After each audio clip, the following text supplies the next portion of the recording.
नाज़रीन अस्सलाम वालेकुम। 15 बरस से ज़्यादा हो गए पाकिस्तान के टेलीविज़न इंडस्ट्री के साथ काम करते हुए, और एक चीज़ मैंने देखी है कि पाकिस्तान में कुछ भी हो या दुनिया में कुछ भी हो, उसका मतलब कुछ भी हो, उसकी नौइयत कुछ भी हो, पाकिस्तानी सियासत उसकी अपनी ख़ास तरह से तशरीह करती है। यानी पाकिस्तानी सियासत तो अपना ही मतलब एक निकालती है। ज़रा सुने कि मरियम नवाज़ साहिबा जो हैं वो प्राइम मिनिस्टर इमरान खान को क्या मशवरा दे रही हैं। शरीफ बनने की तो कोशिश भी ना करना, और शेर की खाल पहनने से कोई शेर नहीं बन जाता। अवाम के ऊपर आपने पिछले 4 साल में जो मजालिम ढाए हैं, आपको उसका जवाब देना पड़ेगा। नौकरी और चाकरी करने वाले को सिर्फ नौकरी और चाकरी ही करनी चाहिए, उसको नवाज शरीफ की सूरत इख्तियार करने की मेरे ख्याल कोशिश भी नहीं करनी चाहिए। आप मुझे का खेज लगते हैं ऐसी बातें करने। खासी दिलचस्प किस्म का ये इल्ज़ाम है कि इमरान खान जो है वो नवाज शरीफ बनने की कोशिश कर रहे हैं। जवाब में शहबाज गिल साहब जो हैं वो क्या फरमाते हैं। नवाज शरीफ बनने की कोशिश ना करें। मैं आपकी ज़्यादातर बातों से अक्सर मुत्तफिक नहीं होता, लेकिन मैं आपकी इस बात से मुकम्मल तौर पर मुत्तफिक हूं। कोई शख्स भी पूरी कोशिश करके नवाज शरीफ नहीं बन सकता, क्योंकि नवाज शरीफ बना नहीं जा सकता, नवाज शरीफ पैदा होता है। पूरी कोशिश करके भी इस कदर झूठा, मक्कार, बददियानत, वादा फरोश, मुल्क फरोश, वतन फरोश, इस तरह का इंसान कोई कोशिश करके भी कैसे बन सकता है। तो मोहतरमा, आपकी बात ठीक है कि नवाज शरीफ बनने की कोशिश ना की जाए, क्योंकि यह मुमकिन नहीं है। बात निकलेगी तो फिर दूर तलक जाएगी। यानी पाकिस्तानी सियासत के जो भी माना है पाकिस्तानी सियासत, उसको जो लोग सुनते हैं, जो उसमें बिलीव करते हैं, वो दुनिया को किस हकीकत से, किस तसव्वुर से देखते होंगे, ये एक बहुत बड़ा सवाल है जो मैं आपके ज़हनों में छोड़ के जा रहा हूँ। पाकिस्तान पीपल्स पार्टी कहाँ खड़ी है PMLN और तहरीक इंसाफ के इस पूरे झगड़े के दरमियान, और नैब के चेयरमैन के इशू पे यहीं से हम बात का आगाज़ करेंगे। मेरे साथ स्टूडियो तशरीफ़ रखते हैं पाकिस्तान के मुमताज़ कॉलमनिस्ट जनाब इरशाद भट्टी साहब, मुझे फ़ारूक हबीब साहब जो minister state for information broadcasting है, लाहौर से एक वीडियो लिंक के जरिए ज्वाइन कर सकेंगे, और पाकिस्तान पीपल्स पार्टी के रहनुमा नबील गबोल साहब जो हैं वो मुझे कराची से एक वीडियो लिंक के जरिए ज्वाइन कर सकेंगे। A very warm welcome to all my guest. Irshad Bhatti साहब, पाकिस्तान की इशू कुछ भी हो, इशू की हकीकत कुछ भी हो, उसके डायनामिक्स कुछ भी हो, उसके अंदर कुछ भी हो, पाकिस्तानी सियासत उससे अपना ही मतलब निकालती है। हाँ, उसको कोई मतलब उसकी हकीकत बिल्कुल ही ख़त्म हो जाती। देखिए, हम खड़े कहाँ हैं। अफ़गानिस्तान एक बारूद, हम रूस, ईरान, पाकिस्तान, तुर्की, सेंट्रल एशियन रियासतें, एक ब्लॉक बन रहा है चीन जिसमें शामिल है, और 8 इंटेलिजेंस चीफ्स का इजलास हो चुका है। अमेरिका हम पे बिल कांग्रेस में पेश हो चुका है कि इनको सबक सिखाएं। मईशत हमारी देख लें, स्टॉक एक्सचेंज हमारा देख लें, डॉलर हमारा देख लें, महंगाई हमारी देख लें, बेरोज़गारी हमारी देख लें, हमारे आवाम का हाल देख लें, हमारे असल मसाइल क्या हैं वो देख लें। ये किन चक्रों में पड़े हुए हैं। आज जो मरियम नवाज़ साहबा ने गुफ्तगू की जादू टोने पे और जिन्नात पे, और ये इतनी बिलो द बेल्ट मैं तवक्को नहीं कर रहा था। देखें, मेरे लिए काबिल एहतराम है बख्तावर साहबा, क्योंकि वो सियासत में नहीं है। आसफ़ा साहबा काबिल एहतराम है क्योंकि वो सियासत में अभी नहीं है। इसी तरह मरियम नवाज़ साहबा की बहन है, मैंने कभी हमने उनसे गुफ्तगू नहीं की, उनके बेटे, उनकी बहू, उनके बाकी सारों के। इवन कलसूम नवाज़ साहबा की हम हमेशा से उन इज़्ज़त से नाम लेते थे। तो ये तो बिलो द बेल्ट है। मैं डेस्परेशन है, फ्रस्ट्रेशन है, नीम पागलपन है, साइको किस्म का ज़ेन है, ये एक अलग बात है, मुझे कोई समझ नहीं आ रही। नंबर 1। नंबर 2, हम इमरान खान की बैड गवर्नेंस, बैड परफॉर्मेंस, वादे पूरे ना करना, यू टर्न लेना, उस पर 1000 मरतबा तनकीद करते हैं, लेकिन इमरान खान का कोई मवाजना नवाज शरीफ से किया जा सकता है? इमरान खान एक ऑनेस्ट आदमी है, इमरान खान का एक माजी है, इमरान खान के 20 साल की स्ट्रगल है, इमरान खान का वर्ल्ड कप है, इमरान खान का शौकत खानम है, इमरान खान का नम्मल है, इमरान खान किसी नर्सरी में पैदा, ये आप इल्ज़ाम लगाते हैं हमारे दोस्त कि अब उनको सिलेक्ट करके लाया गया, लेकिन इमरान खान कोई फ़ौजी नर्सरी में पैदा नहीं हुआ नवाज शरीफ साहब की तरह। और इमरान खान नवाज शरीफ साहब की तरह उंगलियां पकड़ के नहीं आया, या जब जुनेजो को बरतरफ किया था तो इमरान खान की पीपल्स पार्टी का व्यू भी इस पे जरा लें। पीपल्स पार्टी तो एंजॉय कर रही है, मेरा नबील गबोर भाई एंजॉय कर रहे हैं। गुज़िश्ता चंद दिनों से बल्कि हफ्तों से लग रहा है कि पाकिस्तान पीपल्स पार्टी बड़ी खामोशी से देख रही है। PMLN के दरमियान और तहरीक इंसाफ के दरमियान जो भी चपकलश होती है, किसी भी इशू पे होती है, पीपल्स पार्टी खामोशी रहती है। क्या वजह है इसकी? क्योंकि हम समझते हैं कि मुस्लिम लीग नून जो है वो उसने हमेशा पीपल्स पार्टी को इस्तेमाल किया, और पीडीएम से हम निकले भी इसी वजह से कि हमें अब ये एहसास हुआ कि हम साथ इसलिए नहीं चल सकते क्योंकि जब हम हदफ पर पहुंच जाते हैं तो फिर मुस्लिम लीग नून पीछे हट जाती है, और ऐसे सूरत हाल में हम इस्तेमाल नहीं होना चाहते। मैं समझता हूँ मौलाना फजल रहमान साहब ने 2 साल पहले भी धरना दिया था, वो पाकिस्तान मुस्लिम लीग के लिए दिया था, नवाज शरीफ को बाहर भेजने के लिए दिया था, और उनका कोई ये इंटरेस्ट नहीं है कि इमरान खान की हुकूमत ख़त्म हो जाए। और अभी भी जो ये हलचल दोबारा पैदा हुई है पीडीएम की तरफ से, ये भी आपको पता है इससे क्यों हलचल क्यों पैदा।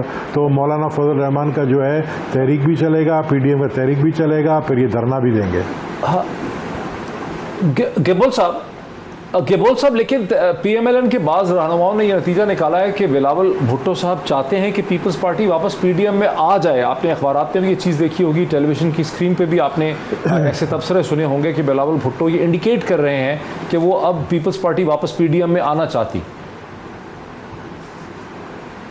देखिए, आना उस वक्त चाहती है, इज्जत से आना चाहती है, और हमें मतलब हम नहीं चाहते कि बैक बेंचर बन के बैठे। पीपल्स पार्टी ने पंजाब की हुकूमत गिराने के वक्त में बड़ा मतलब एक मैं समझता हूँ कि मुस्लिम लीग को और पीडीएम को एक ऐसा प्लेटफॉर्म दिया। हमने उनको बताया किस तरीके से बोजदार की हुकूमत ख़त्म होगी, पंजाब में जब पीटीआई गवर्नमेंट ख़त्म होगी तो उसका असर जो है वो वफाक पे पड़ेगा। लेकिन हमने देखा कि उस वक्त हमारी बात नहीं मानी गई, और हमें कहा गया कि नहीं जी, हमें मैनेज करने दें, हम खुद मैनेज करते हैं। हम किसी तौर पर भी मुस्लिम लीग नून वाले जो वोटर्स हैं वहाँ पर पंजाब असेंबली में, हम नहीं चाहते हैं कि यहाँ से बोजदार की हुकूमत ख़त्म हो। हम चाहते हैं ये 5 साल हुकूमत करे, ये मुस्लिम लीग नून ने कही, हम चाहते हैं कि 5 साल हुकूमत करे। तो हमने कहा कि अगर आप लोग ये चाहते हैं तो फिर आप लोग हमें क्यों कहते हैं कि जी एक तहरीक चलाते हैं हुकूमत को गिराने की तहरीक। तो ये तो हुकूमत को गिराने। लेकिन शहबाज शरीफ साहब ने तो मुतालबा किया है कि फौरी तौर पर इलेक्शन होने चाहिए। 3 दिन पहले शहबाज शरीफ साहब ने बाकायदा मुतालबा किया है कि इलेक्शन होने चाहिए फौरी तौर पर। डॉक्टर साहब, शहबाज शरीफ साहब ये मुतालबा करते हैं, और वहाँ से जो है मरियम साहिबा कुछ और मुतालबा करती हैं, लंदन से नवाज शरीफ साहब कुछ और मुतालबा करते हैं। पहले तो ये एक ऑन बोर्ड हो ना मुस्लिम लीग नून वाले कि इनका मुतालबा एक होना चाहिए। इनकी जो अंदरूनी कहानी वो मैं बता रहा हूँ कि इनसे ये पूछा जाए मुस्लिम लीग नून से कि अगर पीपल्स पार्टी ने होमवर्क करके आप लोगों को तैयार करके दिया, बताया कि इस तरीके से पंजाब की हुकूमत गिर सकती, तो आप पीछे क्यों हटे। अभी मैं समझता हूँ कि अगर शहबाज शरीफ साहब सिंसियर है, चाहते ये हैं, तो वो ऑफिशियली जो है इनवाइट करें चेयरमैन पीपल्स पार्टी को कि जी आप आएँ, और उसके बाद फिर हमारी जो डिमांड में नहीं कहूँगा, हमारे जो रंजिशें आपस में जिस रीजंस के वजह से हुई हैं उसका अजाला किया जाए। तो मैं नहीं समझता हूँ कि पीपल्स पार्टी पीडीएम में ऐसा कोई वक्त नहीं होगा कि वो नहीं जा सकती है, बिल्कुल जा सकती है, लेकिन इज्जत से हम जाएंगे, इस तरह नहीं जाएंगे। अच्छा, मतलब पीपल्स पार्टी वापस आ सकती है पीडीएम में, लेकिन इज्जत के साथ आएगी, उसको अपना लीडरशिप का मुकाम चाहिए। मैं फ़ारूक हबीब साहब की तरफ आता हूँ। फ़ारूक हबीब साहब, पहली बात तो मुबारक हो कि पहली दफ़ा आप लाहौर से हमें प्रोग्राम में ज्वाइन करें। कभी ऐसा सुना नहीं, देखा नहीं, अल्लाह खैरियत करे कि आप लाहौर में क्यों हैं। लेकिन फ़ारूक हबीब साहब, ये तोशा खाने के मामले में और कम इशूज़ हैं आपकी हुकूमत के लिए कि तोशा खाने के ऊपर आपकी हुकूमत ने और कैबिनेट डिवीज़न ने स्टैंड ले लिया, और आप नहीं बता रहे, अदालत को भी आप नहीं बता रहे हैं, पहले पाकिस्तान इंफॉर्मेशन कमीशन को आप नहीं बता रहे थे। आखिर क्या मामला है, क्या मिस्ट्री है, क्या पुरसरार चीज़ वहाँ पे है, कौन से ऐसे तोहफे हैं जिनका आप नहीं बताना चाहते?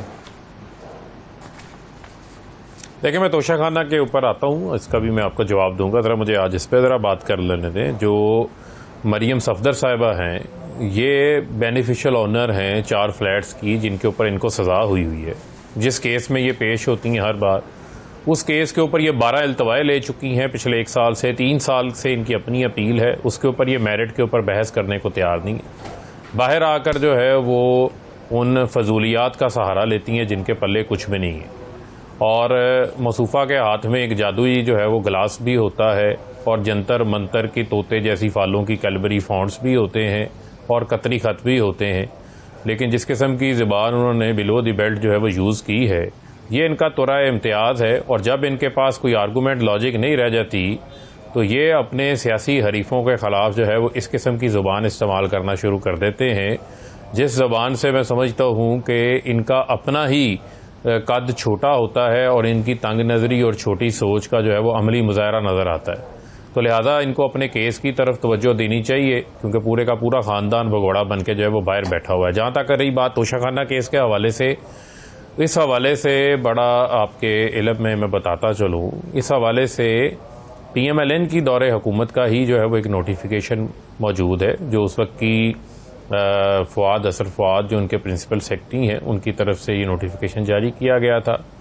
हमारा जो इस हवाले से स्टैंस है वो बड़ा क्लियर है कि एक तो इसकी पॉलिसी है, पहले जो है वो 15% था, इसको बढ़ा के हमने जो है वो 50% किया।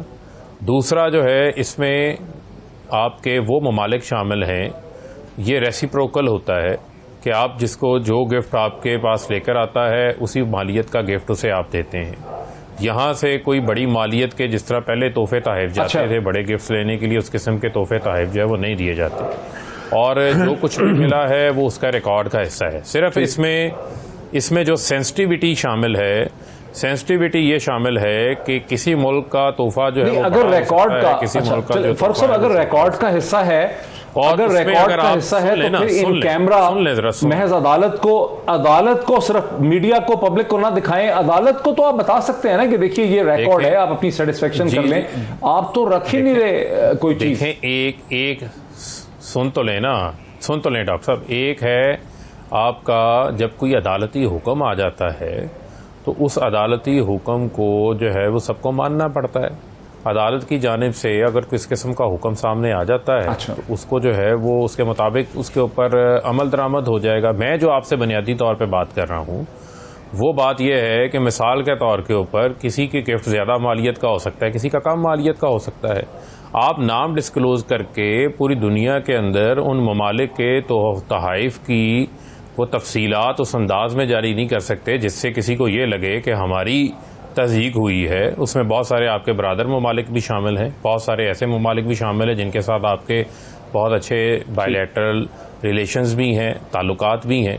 लेकिन ये मैं आपको बात बड़ी श्योरिटी के साथ बताना चाहता हूँ कि जो वज़ीर-ए-आज़म इमरान खान है, ये वो वज़ीर-ए-आज़म है जिनका कोई कैंप ऑफिस नहीं है। ये वो वज़ीर-ए-आज़म है जिन्होंने जो है वो सादगी की मिसाल कायम की है। जो वो वज़ीर-ए-आज़म है जिन्होंने वज़ीर-ए-आज़म हाउस, वज़ीर-ए-आज़म ऑफिस के 3 अरब का 3 साल का जो अप्रूव्ड बजट था उसमें से भी 1 अरब 10 करोड़ रुपया जो है वो सेव किया है और बैरून मुल्कों में कमर्शियल फ्लाइट्स के ऊपर गए, 200 लोगों का वफद नहीं लेके गए। लिहाजा इमरान खान को किसी किस्म की ऐसी किसी चीज़ की ज़रूरत नहीं है। जो तोहफ़े तहफ़ उनको मिले हैं वो तोहफ़े तहफ़ उन्होंने ख़जाने में जमा करवाए हैं और ये तोहफ़े तहफ़ बहुत सारे ऐसे भी हैं जो आपके सिर्फ prime minister to prime minister share नहीं हो रहे होते, बल्कि आपकी वफूद में जो लोग शामिल होते हैं, आपके स्टाफ में होते हैं। मिसाल के तौर पे आपका कैमरामैन भी गया है, उसको भी वो उस लिहाज से कोई ना कोई जो है वो तोहफ़ा गिफ्ट जो है वो देते हैं और अगर किसी ने कोई गिफ्ट लेना है वो उसकी 50% मालियत जो है वो वहाँ से जमा कराएगा और उसकी एवेल्यूएशन का भी अब पूरा एक नया तरीक़ाकार जो है वो शामिल किया गया है जो कि कस्टम्स FTR उसकी एवेल्यूएशन करते हैं, उसका 50% जो है वो दे के आप। ठीक है, बड़ा अच्छा आपने एक्सप्लेन कर दिया है, बड़ा अच्छा आपने एक्सप्लेन कर दिया है फ़ारूक हबीब साहब। मुझे आपकी बात से जो मुझे कम से कम समझ आई है, मैं इसको भी भट्टी साहब के सामने रख लगा हूँ। मुझे ये समझ आई है कि वो ये कह रहे हैं कि जो मुख्तलिफ रियासतों ने दिए हैं फिर आपको भी उनको देने होते हैं, डिफरेंट मालियत के होते हैं और गालिबन वो ये कह रहे हैं कि उन्होंने कॉस्ट भी बढ़ा दी हुई है। अगर किसी ने रखना है, सपोज प्राइम मिनिस्टर ने, प्रेसिडेंट ने, तो उसको 50% कॉस्ट देनी पड़ेगी, पहले 15% हुआ करती थी। और गालिबन उनका मतलब उन्होंने कहा नहीं खुल के, लेकिन मैं समझ गया हूँ कि वो कह रहे हैं कि प्राइम मिनिस्टर ने तो कम से कम नहीं रखे हुए हैं और अगर अदालत हुक्म देगी तो फिर वो डिस्क्लोज भी कर देंगे। नहीं, मैं नहीं मानता इस थ्योरी को। अच्छा। पहली बात तो ये है कि ये इमरान खान साहब ने ही हमें पढ़ाया, सिखाया, समझाया कि ये जो तोहफे मिलते हैं ये नवाज शरीफ को नहीं मिलते, ये वज़ीर-ए-आज़म नवाज शरीफ को मिलते हैं, फ़ारूक हबीब को नहीं मिलते, ये वज़ीर मुमलकत नहीं, सुन लीजिए ना, वज़ीर मुमलकत को मिलते हैं। दूसरी बात ये है कि ये इमरान खान साहब ने ही पढ़ाया, सिखाया और बताया कि इनको खुफिया नहीं रखना चाहिए। तीसरी बात, जरदारी साहब के ख़िलाफ़, नवाज शरीफ साहब के ख़िलाफ़ रेफरेंस है जो चल रहा है तोशा खाना का, केस चल रहा है तोशा खाना का, रिकॉर्ड पे है। चौथी बात, तहरीक इंसाफ के लिए तो ये सबसे ज़्यादा वो कहते हैं कि इसमें शर्म का मकाम इस लफ्ज़ है कि ये नवाज शरीफ का ख़त पेश कर रहे हैं, नवाज शरीफ का ख़त पेश कर रहे हैं, यानी वही तो जी पेश कर रहे हैं। क्या तब्दीली आई हमारे पास?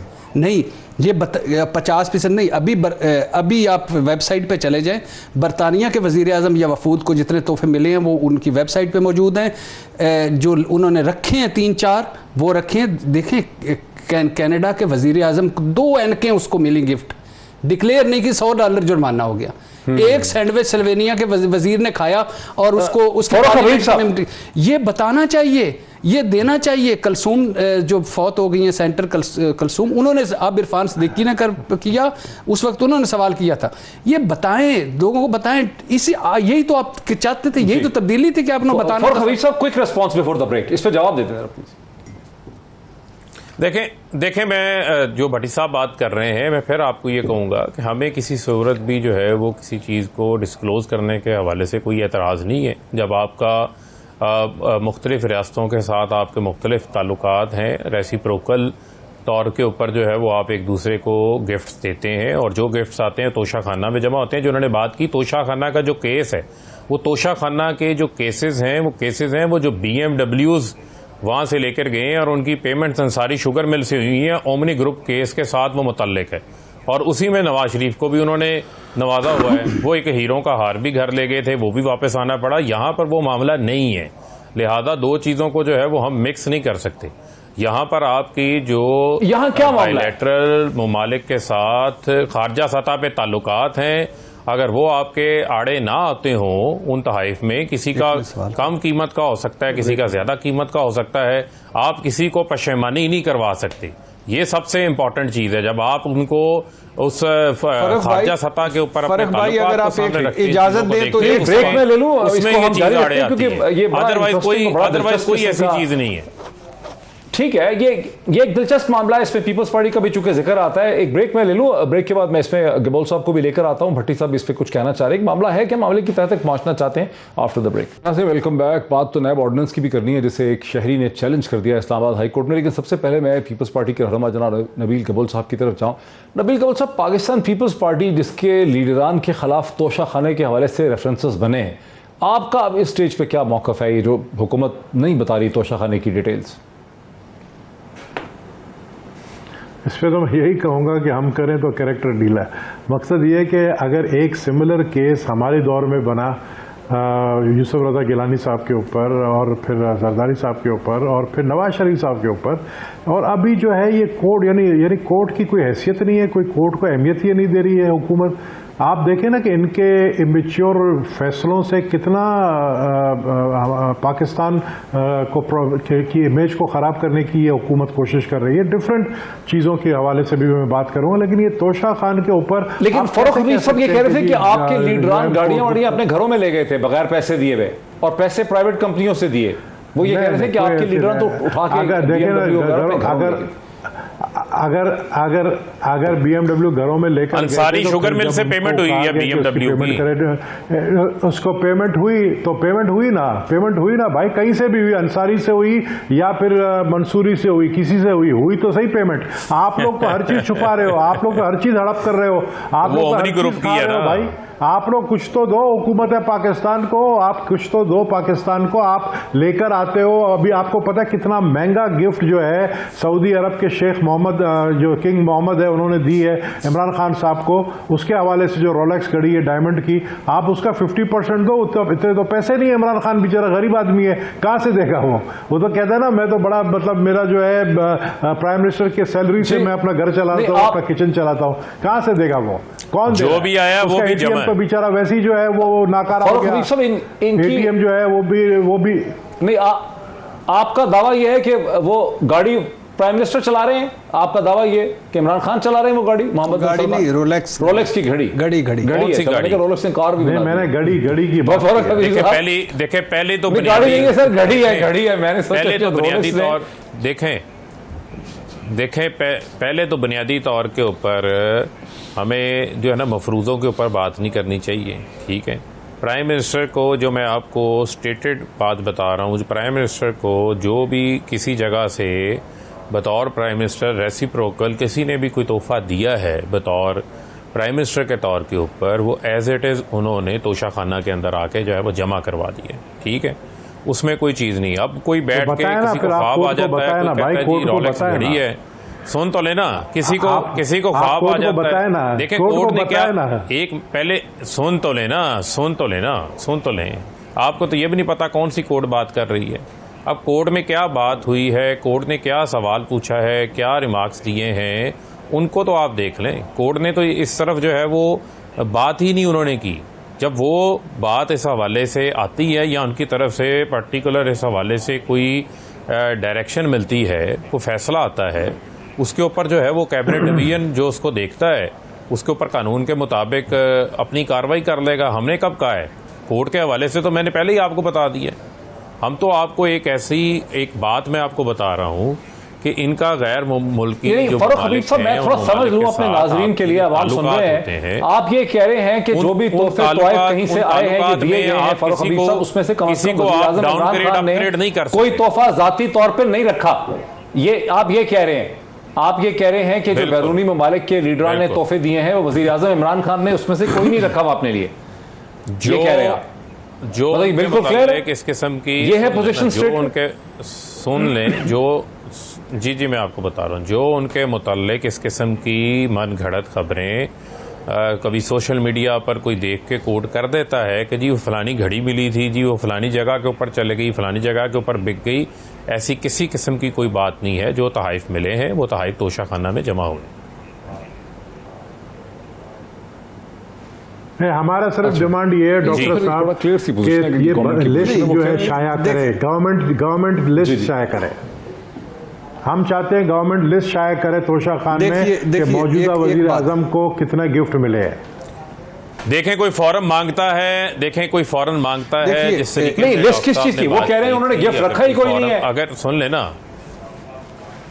अगर कोई फॉर्म सुन ले, रखा नहीं रखा, मिला क्या है वो तो बताए ना। किसी जगह से सुन तो लेना, सुन ले। देखें बड़ी अच्छी बात है, आज आपको ये चीज़ें जो है वो अच्छी लग रही हैं और आप इसके ऊपर जो है वो डिमांड कर रहे हैं, बड़ी अच्छी बात है। पीपल्स पार्टी और नून लीग को लगता है बड़ा टाइम लगा है यहाँ तक जो है वो पहुँचने पे, लेकिन मैं बुनियादी तौर पे ये बात कर रहा हूँ, अगर कोई अदालती फॉरम इस हवाले से कोई डायरेक्शन आती है तो बिल्कुल हम उसका जो है वो जायज़ा लेंगे और उसके ऊपर कोशिश ये करेंगे कि क्या चीज़ें आप उनके सामने जो है वो ला सकते हैं, वो हम ज़रूर लेकर आएंगे। लेकिन ये नहीं हो सकता कि आप एक लिस्ट को फौरी तौर के ऊपर पब्लिक कर दें और आप उन ममालिक का फिर जो है वो उनको ट्रोलिंग के लिए और मजाक के लिए जो है वो छोड़ दिया जाए कि किस मुल्क ने कितनी मालियत का गिफ्ट दिया और किस मुल्क ने कितनी कम मालियत का दिया, किसने ज़्यादा मालियत का दिया। हर मुल्क जो है वो अपनी हैसियत, वज़ा कदा और उसकी जो इकनॉमिक वहाँ की रियलिटीज़ हैं उसके मुताबिक अपना तोहफ़ा तहफ़ देता है। लेकिन माजी में जो मैं आपको बता रहा हूँ, जो पॉलिसी होती थी, यहाँ से डेलिबरेटली महंगे तोहफे लेके जाए जाते थे ताकि रेसिप्रोकली उनको भी उतने बदले में महंगे तोहफे मिलें। अब वो पॉलिसी नहीं है। अब हमारी जितनी चादर है उतने हम पाँव फैलाते हैं। हम जो है वो अपने साइज़ के मुताबिक कोशिश करते हैं कि जो एक्सचेंज ऑफ गिफ्ट्स हैं वो हम करें। अच्छा, बहुत इंटरेस्टिंग है। बेसिकली पहले समझ ले वो क्या करें, हम छोटे छोटे गिफ्ट देते हैं, हम महंगे गिफ्ट नहीं देते हैं। कोई मुल्क अगर कम कीमत का तोहफा देता है, कोई महंगा देता है, जैसे फॉर एक्जाम्पल सऊदी अरब महंगा तोहफा देता है, कोई और हो सकता है यमन हो, कोई और मुल्क हो अफ्रीका का, वो छोटा तोहफा देता है, वो कहते हैं इस लिस्ट को इसलिए डिस्क्लोज नहीं किया जा सकता। हाँ, अगर वज़ीर आज़म का बारे में पॉइंटेड उठेगा वो लिस्ट दे देंगे। देखिए, पहली बात तो ये कि मैं मान लेता हूँ फ़ारूक हबीब साहब की, इमरान खान साहब से मैं भी ये तवक्को नहीं करता कि वो कोई बाहर से तोहफे, रोलेक्स की घड़ी मिली और उन्होंने बांध ली हो कि ये तो मैं रखूँगा, मान लिया। लेकिन ये मामला अदालत में क्यों पहुंचा है? इमरान खान साहब आज अपोजिशन में होते आग लगा देते पूरे मुल्क में। नहीं, अदालत में तो किस तरह से पहुंचा है कि पाकिस्तान इन्वेस्टिगेशन कमीशन जो है PIC, उसके सामने एक पिटीशन, एक रिक्वेस्ट आई है। वहां कैबिनेट डिवीजन ने को कहा पाकिस्तान इन्वेस्टिगेशन कमीशन ने कि आप डिस्क्लोज करें under the information act. Cabinet division जो है वो चली गई है अदालत में, वो ये कहते हुए कि जो पाकिस्तान कमीशन कह रहा है ये कानून की खिलाफ वर्जी है। सो बेसिकली कोई बंदा नहीं गया, कैबिनेट डिवीजन, हुकूमत जो है वो अदालत में चली गई है। वो कहती है कि ये इंफॉर्मेशन एक्ट में फॉल नहीं करता। खुदा का खौफ करें, इंफॉर्मेशन तक रसाई, तोशा खाना तक रसाई, चीज़ों को डिस्क्लोज करना, ये इमरान खान साहब कहा करते थे, ये अवाम का हक है। दूसरी बात, ये बिल्कुल गलत है कि कोई मुल्क नाराज़ होता है। मुल्क क्या देता है कि ये घड़ी ले ले और अगे दसिया तो साढ़े तेरे तल्लुकात खराब हो जाएंगे, इस तरह कोई करता है? अमेरिका के कितने ट्रंप तोहफे लेके गया है। तो अब मेरी बात पूरी सुन लीजिएगा। ट्रंप की दामाद, ट्रंप की बेटी, ट्रंप खुद, इन शाइख सऊदी अरब ने कितने तोहफे दिए, उसने जाके डिक्लेयर किए, जाके दे दिए। और इसी तरह बरतानिया ने जाके दे दिए, सारों ने दे दिए। ये कैसे मुल्क है? और कबीर साहब की बात में वजन है, भट्टी साहब बिल्कुल भी नहीं भट्टी खराब साहब की होते बात में ताल्लुकात। वजन है सर। जवाब चाहिए। कोई ताल्लुकात खराब नहीं होते जी फारूक हबीब साहब। नहीं, देखें, ये तो भट्टी साहब की, देखें, बुनियादी तौर पे फिर मैं आपको कहूँगा, भट्टी साहब जो हैं ये एक उनका व्यू है, उनका चीज़ों को देखने का अपनी सतह के ऊपर जो है वो एक अंदाज है। लेकिन जो आप जब दो ममालिक के दरमियान या आप एक पूरा खारजा सतह के ऊपर, भट्टी साहब ये कह रहे हैं कि अगर कनाडा, अमेरिका, बरतानिया के लीडर डिक्लेयर करते हैं और उनके स्टेट रिलेशन खराब नहीं होते तो दो पाकिस्तान चीजें के क्यों खराब होते हैं? ये कह रहे हैं ना भट्टी साहब। देखें, एक मिनट सुन लेना, बुनियादी तौर के ऊपर सुन। जी देखिए, दो चीजें, एक है ट्रांसपेरेंसी का मामला है, जहां आपका पब्लिक का पैसा इन्वॉल्व हो जाता है, वहां पर तो आप टैक्स का पैसा है, आप अपनी हद तक जो है वो लोगों को राइट ऑफ इंफॉर्मेशन के तहत चीज़ें दे देते हैं, शो कर देते हैं, ठीक है। दूसरा मामला है आपका जो खारजी सतह के ऊपर आपके उन ममालिक के साथ ताल्लुकात हैं। मुझे आप ये बताएं कि क्या अगर आप उस लिस्ट को पब्लिक करते हैं तो क्या इतनी मैच्योरिटी है कि उसके ऊपर जो चीज़ें आप बातें होंगी, ना आप सोशल मीडिया के ट्रोल्स को रोक सकते हैं, ना आप उनको काबू कर सकते हैं, और फिर जिस किस्म की बहस डिबेट शुरू होती है वो फिर हर मुल्क उसको अपने अंदाज से परसीव करता है। तो ये नहीं हो सकता कि आप अपने नेशनल इंटरेस्ट और जो आपके गैर ममालिक के साथ आपके ताल्लुकात हैं, उन ताल्लुकात की कॉस्ट के ऊपर आप एक ऐसा पंडोरा बॉक्स खोल दें जिसके ऊपर जो है वो एक नया जो है वो मजाक शुरू हो जाए कि किसकी कम कीमत के हैं, किसके ज़्यादा कीमत के हैं, किसने क्या तोहफे दिए हैं, किसने क्या तहाइफ दिए हैं। जहाँ तक मैंने बात आपको कह दी, अगर कोई फोरम जो है वो इस हवाले से जानना चाहता है, उस फोरम को इस हवाले से जो है वो ब्रीफिंग दी जा सकती है, इसमें कोई एतराज़ नहीं। मेरे दोस्त, मेरे भाई साहिब लॉजिक, बड़ी लॉजिक से गुफ्तगू करते हैं फ़ारूक हबीब साहब। मुझे बड़ा पसंद है कि लॉजिक से बात, ठंडे दिमाग से बात, लेकिन आज बिल्कुल जम नहीं रही। लॉजिक नहीं लग रही आप? यही इमरान खान साहब, मैं आपको सिंपल सी एक मिसाल देता हूँ।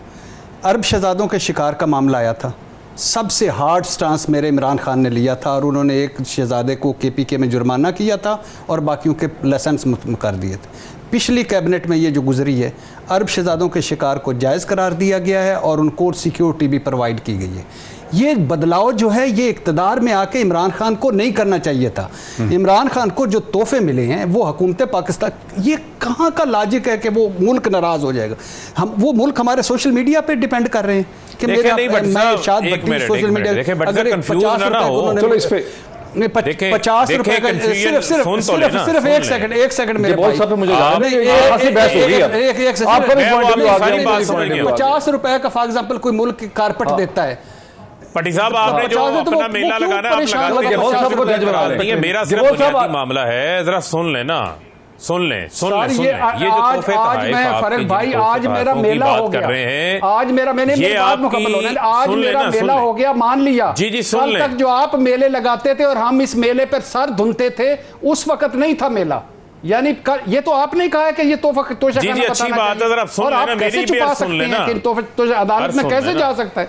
मैं गबोर साहब की तरफ जाना चाह रहा हूं। ये कैसा लॉजिक है कि मुल्क से नाराज हो जाएगा अगर हमने तोहफे गिफ्ट डिक्लेयर कर दिए? देखें, सुन तो लेना, हमें कोई चीज़ जो है वो ना तो हमें छुपाने के लिए, ना हम कोई चीज़ छुपाते हैं। हमारी तमाम जो चीज़ें हैं वो ओपन फैक्ट हैं, जो बुनियादी तौर के ऊपर सिर्फ इस बात को आप अंडरस्टैंड कर लें कि ये जो तोहफे तहाइफ हैं, ये तोहफे तहाइफ भी जो आपकी ऑफिशियल विजिट्स होते हैं, ऑफिशियल मीटिंग्स होती हैं, जो आपके यहाँ दौरा करते हैं या दौरे पे कोई आता है, ये उस दौरान आपको एक्सचेंज होते हैं, ये उसका पार्ट होते हैं जो ऑफिशियल आपके विजिट्स होते हैं।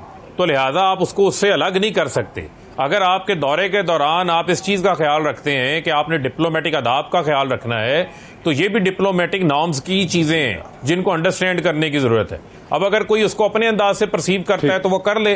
आप इमरान खान से पूछें कि इमरान खान की टैक्स क्या है, उनके सासे क्या है, उनकी इनकम क्या है, वो हर चीज़ उन्होंने डिस्क्लोज की हुई है, वो तो उन्होंने छुपा के नहीं रखी।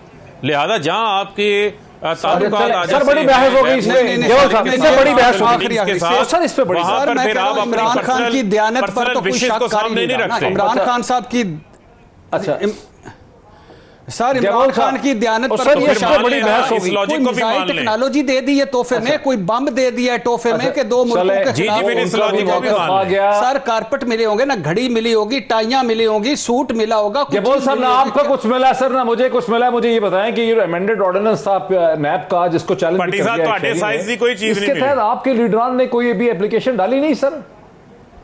अच्छा ये आपको तो कुछ मिला नहीं तोशा खाने से, मुझे मिलना ही नहीं था। मुझे ये बताएं कि नैब के जो अमेंडेड ऑर्डिनेंस है जिसको एक शहरी ने चैलेंज भी कर दिया है, हमें भी कुछ नहीं मिला, इसके तहत बाकी लोग तो डाल रहे हैं एप्लीकेशन। आपके लीडर ने कोई एप्लीकेशन डाली थी इसमें, क्या डालने का प्लान था? नहीं, मेरे ख्याल में आज मीटिंग हुई है इस सिलसिले में पार्टी की, और पार्टी के कुछ एमएनएस को ये टास्क दिया गया है, और बिल्कुल अमेंडमेंट पे एतराज़ात हैं, नैब के ऑर्डिनेंस के ऊपर बिल्कुल एतराज़ात हैं, और उसमें पीपल्स पार्टी ज़रूर एतराज़ात दाखिल करेगी। और मेरे ख्याल में आज एक मीटिंग हुई है, लेकिन उस मीटिंग में क्या फ़ैसला हुआ इसके बारे में मुझे कुछ नहीं पता है। कि देखिए, नैब ऑर्डिनेंस एक ऐसी ऑर्डिनेंस है जिसमें मैं समझता हूँ कि ऑपोजिशन के जितने भी पार्टीज़ हैं, पीडीएम के अंदर हों या बाहर हों, वो सबका मौक़िफ़ एक ही होगा। आज इमरान खान ये नहीं, देखिए इमरान खान को ये पता होना चाहिए कि पाकिस्तान में आपकी कुर्सी जब चली जाती है तो जो बिल्स या जो अमेंडमेंट या कॉन्स्टिट्यूशन में चेंज आप लेकर आते हैं वो आपके गले में पड़ जाती है बाद में, जब आप ऑपोजिशन में होते हैं। अब देखना ये है कि ये ऑपोजिशन में भी उस पोस्ट पे रहते हैं कि ये लीडर ऑफ द ऑपोजिशन होंगे अगले हुकूमत में। लेकिन आपने देखा कि हमारे जी और मिफ्ता इस्माइल साहब के वकीलों ने ये फैसला किया है कि वो इस अमेंडेड ऑर्डिनेंस के तहत अपनी दरखास्तें नहीं डाल रहे, ताहम वो अदालतों से ये जरूर एक्सपेक्ट करते हैं कि अमेंडेड ऑर्डिनेंस की रोशनी में उनके केसेस जो हैं वो बनते नहीं है, खत्म कर दिए जाए। तो इस पे आप लोगों का क्या मौक़िफ़ है पीपल्स पार्टी का? केसेस तो आप पे भी बने हुए हैं। नहीं, अभी तक मैंने कहा ना कि देखें, मैं फ्रैंकली बताऊं, मुझे इस बारे में नहीं पता कि आज मीटिंग हुई है उसका क्या मीटिंग के अंदर क्या फैसला हो उसके बारे में मुझे नहीं पता कि कोर्ट के जरिए जाएंगे। ये मुस्लिम लीग नून का मौक़िफ़ है, लेकिन मैं समझता हूं कि पार्लियामेंट का कल शायद इजलास बुलाया जा रहा है, कौमी असम्बली का भी और सेनेट का भी जो है इजलास बुलाया जा रहा है। इसके ऊपर ठीक ठाक गर्म बहस होगी, और ये ऑर्डिनेंस जो है इस तरीके से आसानी से ऑर्डिनेंस इन्होंने जो है बग़ैर पार्लियामेंट को कॉन्फिडेंस में लेकर जो है ऑर्डिनेंस लेकर, देखिए ऑर्डिनेंस क्या होता है कि आप पतली गली से निकलने के चक्कर में होते हैं। ऑर्डिनेंस ये होता है कि आप जानते हैं कि ये बिल जो है पार्लियामेंट से पास नहीं होगा, तो आप सदारती ऑर्डिनेंस के जरिए वो बिल पास करा देते हैं when the session is not in progress. तो आपको चाहिए कि आप वेट तो करते, आपने जो है अमेंडमेंट कॉन्स्टिट्यूशन में ऑर्डिनेंस के जरिए कर दिया और कल पार्लियामेंट का सेशन आपने बुला दिया। तो ये अजीब हुकूमत चल रही है, टिकटॉक कंपनी है, ये तो हुकूमत नहीं है, टिकटॉक कंपनी चल रही है भाई। पब्लिक को ये बताता चला जाऊं नाज़रीन आपको कि टिकटॉक वाले बिल्कुल ये पसंद नहीं करेंगे कि पाकिस्तान की हुकूमत को टिकटॉक के साथ तशबीह दी जाए, बिकॉज टिकटॉक एक बड़ी प्रॉफिटेबल कंपनी है। पाकिस्तान की हुकूमत जो है उसके माली हालात जो है ठीक नहीं है, टिकटॉक की कंपनी के माली हालात जो है बहुत अच्छे हैं। ब्रेक लेते हैं, ब्रेक के बाद बात को आगे बढ़ाते हैं आफ्टर द ब्रेक। नाज़रीन वेलकम बैक। पीडीएम की सियासत के हवाले से भी बात हो गई, नैब के हवाले से भी बात हो गई, तोशा खाने के हवाले से बात हो गई, और ये जो सारी बात हुई, जो बहस हुई, मुझे 2 दिन पहले का प्रोग्राम याद दिलाती है जब अंसार अब्बासी साहब, पाकिस्तान के इंतहाई प्रोमिनेंट इन्वेस्टिगेटिव जर्नलिस्ट एडिटर, हमारे साथ थे प्रोग्राम में, और पीडीएम की सियासत वर्सेस हुकूमत, उनका मौक़िफ़ और एनालिसिस क्या था वो मैं टुकड़ा आपको सुनाता हूँ। बहुत बड़ा question mark Pakistan peoples party के रोल के ऊपर था, वो रोल क्लियर हो गया और फिर उन्होंने अपने आप को अलहदा कर लिया। तो Pakistan peoples party, to my reckoning, to my understanding, that is very comfortable with the situation. वो तो बड़े कंफर्टेबल हैं, जो भी हालात हैं, जिस किस्म के भी, इसमें कोई रद्दो बदल नहीं चाहते, वो नहीं चाहते। नहीं, एब्सोल्युटली नॉट, वो बिल्कुल रद्दो बदल नहीं चाहते। वो अगर फर्ज करें पंजाब में गवर्नमेंट भी चाहते हैं तो जाहिर है उनकी अपनी गवर्नमेंट तो नहीं आएगी ना, वो तो चाहते हैं कि चलें परवेज़ इलाही साहब आ जाएं, कोई इस तरह आ जाए कि थोड़ा सा किसी तरह स्पेस पंजाब में किसी तरह जाके स्पेस आगे जाके मिल जाए। तो वो तो बड़े कंफर्टेबल हैं। और जो रेस्ट ऑफ द पीडीएम, जो बाकी पार्टीज पीडीएम की रह गई, आई डोंट सी, मतलब कि उनमें कोई इतना मुझे दमखम नज़र नहीं आता कि वो कुछ ऐसा कर सकते हैं। अच्छा, बारी भट्टी साहब के लिए गबोल साहब जरा क्विकली, चूंकि जिक्र पीपल्स पार्टी का है, आपका क्या इस पर रद्द-ए-अमल है कि पीपल्स पार्टी तो बस एंजॉय कर रही है और आपने करना भी कुछ नहीं है, तमाशा देख रहे हैं आप लोग? ऐसी बात नहीं है। पीपल्स पार्टी, मैं समझता हूँ पीडीएम में इस वक्त सबसे बोल्ड स्टैंड जो है वो पीडीएम के अंदर जब भी ली है पीपल्स पार्टी ने ली है, और अभी पीडीएम से अगर हम बाहर भी हैं तो हमने ये तो शहबाज शरीफ अभी कह रहे हैं कि जल्द इलेक्शन हो। हम तो पहले ही चेयरमैन बिलावल साहब ने कहा है कि हम चाहते हैं कि इलेक्शन जल्द हो और वज़ीर आज़म इस्तीफ़ा दें। बिल्कुल हमारा स्टैंड क्लियर है। हम कोई फ्रेंडली अपोजिशन का रोल प्ले नहीं कर रहे हैं, गवर्नमेंट के कोई सपोर्ट में नहीं है, लेकिन हम सूरत हाल देख रहे हैं। हम देखें, आसिफ जरदारी साहब ने बहुत अरसे पहले ये बात कही थी कि हमें उनको गिराने की जरूरत नहीं, ये अपने वजन से खुद गिरेगा। तो जिस टहनी पे ये बैठा है उसको खुद ये काट रहे हैं। तो मैं ये देख रहा हूँ आइंदा आने वाले कुछ दिन जो हैं ये सर्दियों से पहले बहुत बड़े चेंजेस आप देखेंगे। सर्दियों से पहले बड़ी चेंज, आप भी शेख रशीद के साथ मिल गए। अच्छा भट्टी साहब, आपको क्या यानी गेबोल साहब की बात समझ आ रही है या आपको अंसार अब्बासी की बात समझ आ रही है? यानी अंसार अब्बासी साहब कह रहे हैं पीपल्स पार्टी बड़ी कंफर्टेबल है, इससे ज़्यादा इंपॉर्टेंट है नैब ऑर्डिनेंस। लेकिन मैं एक बात सिर्फ इस पर करना चाहूँ कि इमरान खान की हुकूमत क्यों गिराना चाहते हैं? क्यों यानी इमरान खान क्यों इस्तीफ़ा दे? इमरान दो ऑप्शन है, एक है तरीके अदम एतमाद, आइनी जो रास्ता है, आइन पर तो ये बिलीव करते हैं पीपल्स पार्टी, मुस्लिम लीग, नून भी। जब ये धरना इमरान खान सड़कों पे था तो ये सारे इकट्ठे थे और कह रहे थे पार्लियामेंट में आओ और फैसला करो। और ये इनका सारों का ये एक मुश्तरका स्टांस ये भी है कि किस सिविलियन प्राइम मिनिस्टर्स को मुद्दत पूरी नहीं करने दी जाती। इमरान खान अपने वजन से गिर जाए ये एक अलहदा बात है, लेकिन ये कि फौरी इलेक्शन, भाई उनको 5 साल मिले हैं, वो 5 साल पूरे करने दो, अगले में अवाम उनका कर देगी और फारग कर देगी। लेकिन इससे बड़ा ये जो है नैब ऑर्डिनेंस, मेरी दुआ है। फिर मेरा दोस्त फ़रक हबीब साहब जिसने ये बुरी खबर मुझे सुनाई है कि तोशा खाना में मेरे साइज़ का कोई तोहफा ही नहीं है। मैं तो पहले ये उम्मीद रख के बैठा था कि मुझे मिलेगा, लेकिन वो तो है ही कोई नहीं। और फ़रक साहब के अपना भी कोई नहीं, वो कह रहे हैं। और इमरान खान साहब ने भी कोई नहीं रखा, और गबोल साहब को भी कोई नहीं मिला, आपको भी कोई नहीं मिला, हमें किसने देना? तो अब ये बात ये है कि इमरान खान साहब ने कि 2 बड़े वादे थे हमारे, बाकी सारे वादे छोड़ दें। एक इस्लाहात, एक एहतसाब, बिला इम्तियाज़ एहतसाब। बिला इम्तियाज़ एहतसाब को भी साइड पे छोड़ दें। तहफ़्फ़ुज़ात हैं, बहुत सारी चीज़ें हैं। इस्लाहात हो नहीं सकी, पुलिस पटवार कचहरी हो नहीं सका। अब आ गया 100 मरतबा उन्होंने कहा था कि मैं NRO नहीं दूंगा। इस नैब ऑर्डिनेंस में फाइनली उन्होंने NRO दिया। किसको? अपनों को, किसको? अपोजिशन को, किसको? ब्यूरोक्रेसी को, किसको? ताजरों को। अच्छा, इमरान खान का सबसे बड़ा नारा एहतसाब का था। इमरान खान ने अपने हाथों से एहतसाब का जनाजा नहीं पढ़ा दिया। इमरान खान से सबसे बड़ी तवक्को थी कि ईमानदार हैं, ऑनेस्ट हैं, कुछ करना चाहते हैं और मुल्क के लिए, और करप्ट को अंदर करेंगे। वो उनके वादे छोड़ दें कि 90 दिन में करप्शन करूंगा और ख़त्म करूंगा और 300 दिनों में करूंगा। इमरान खान ने करप्ट्स को पतली गली से निकाल दिया, करप्शन को हलाल करार दे दिया इस नैब ऑर्डिनेंस के। और अपनी और जो उनकी अपनी विजडम और ईमानदारी, वो भी किसी ने। इमरान खान से एक और वादा करते थे हमसे, नैब को मजबूत करूंगा, खुद मुख्तार बनाऊंगा। उन्होंने और 3 महीने के लिए मुझे नैब दे दो, मैं करप्शन फ्री मुल्क बना। उन्होंने नैब को टूथलेस कर दिया, उन्होंने नैब के पर काट दिए, उन्होंने नैब को क्यों किया? उन्होंने सब कुछ अपोजिशन की बात मान ली है, अपने आप को बचाने हैं क्या? अपने देखे ना, मालम जब्बा BRT वो तो खत्म नहीं होगा। नहीं, नॉट एट ऑल। मालूम जब कैसे खत्म? ये आज खत्म हुए हैं। जब हुकूमत बदलेगी, जब नई हुकूमत आएगी, नवाज शरीफ सब किस उम्मीद पे बैठे थे? सारे खत्म हो गए। चीनी स्कैंडल है, अच्छा। आटा गंदम स्कैंडल। अच्छा, वफाकी काबीना में फारूक साहब बैठते हैं। वफाकी काबीना ने कहा है कि आटे का ये गंदम का बुरान क्यों आया? क्योंकि गंदम नहीं रिलीज की बार। साहब, एक तो चीनी शुगर में किस किस के नाम? आपकी हुकूमत का तो मौकफ ये है कि चूंकि सिविल सर्वेंट्स काम नहीं करते थे, लोग डरे हुए थे, बिजनेसमैन डरे हुए थे, इसलिए नैब के कानून को अमेंड किया गया है ताकि कारोबार हुकूमत जो है वो चल सके। लेकिन भट्टी साहब का इस पे इस्तदलाल ये है कि दर हकीकत आपकी कैबिनेट के लोगों को, आपके मिनिस्टर्स को, आपके अफसरों को, आपकी हुकूमत को नैब के केसेस से बचाने के लिए नैब के ऑर्डिनेंस को अमेंड किया गया।